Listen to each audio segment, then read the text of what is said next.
Here's a habit almost everyone in AI follows. Train a big model first, then squeeze it down afterward so it's cheap enough to run. The trouble is that squeezing after the fact usually costs you accuracy. A 2026 method called CompreSSM from researchers at MIT, the Max Planck Institute, and others asks a different question. What if you compress the model while it was still learning? And it aims that idea at a specific family of architectures, state space models. Let's unpack it. So what actually changes when you compress during training instead of after? Walk through it in 4 steps.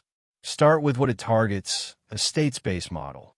Rather than comparing every token to every other one the way attention does, a state space model streams through a sequence while carrying a compact running state. That makes it naturally efficient on very long inputs, which is exactly why the field has been paying attention to it. Now the usual playbook. You train the full-size model and only then compress it, trimming or quantizing weights to shrink the memory footprint. It works, but it's a separate stage bolted on at the end, and pushing size down after training is already finished is where accuracy tends to slip. Here's CompreSSM's move. It folds that size reduction into the training process itself, so the model is being made smaller as it learns rather than afterward.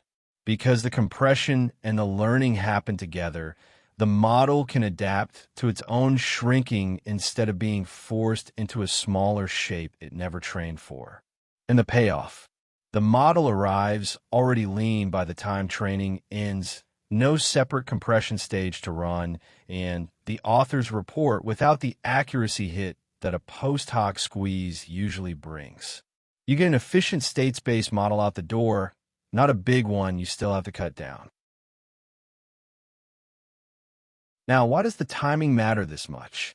Put the 2 approaches side by side. Compress after training, and you're negotiating with a finished model. Its weight's already settled into a large shape, and forcing them smaller means throwing some of that learned structure away. The cut is blunt because the model had no say in where it happened. Compress during training, and the model is a willing participant. It learns inside the smaller budget from the start, routing what matters into the capacity that will actually survive. Nothing has to be discarded at the end because the model was never bigger than it needed to be. Strip it down, and 3 ideas make CompreSSM worth knowing. It rides the state space wave. State space models are one of the leading efficient alternatives to attention for long sequences, so making them smaller and cheaper compounds an advantage they already have on long context work. It changes when compression happens, not just how much.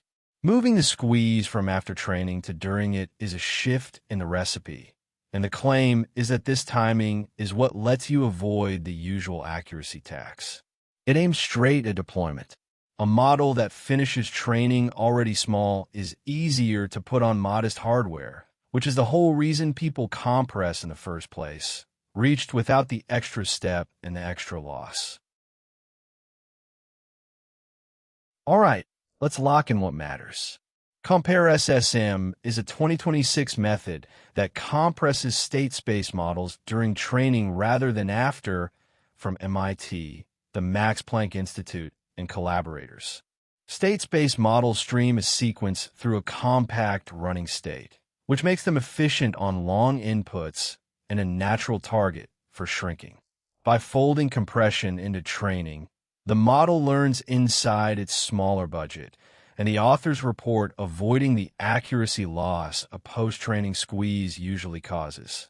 The takeaway is that when you compress can matter as much as how much. If you like your AI ideas untangled like this, come spend a few minutes with us at Standarity.com.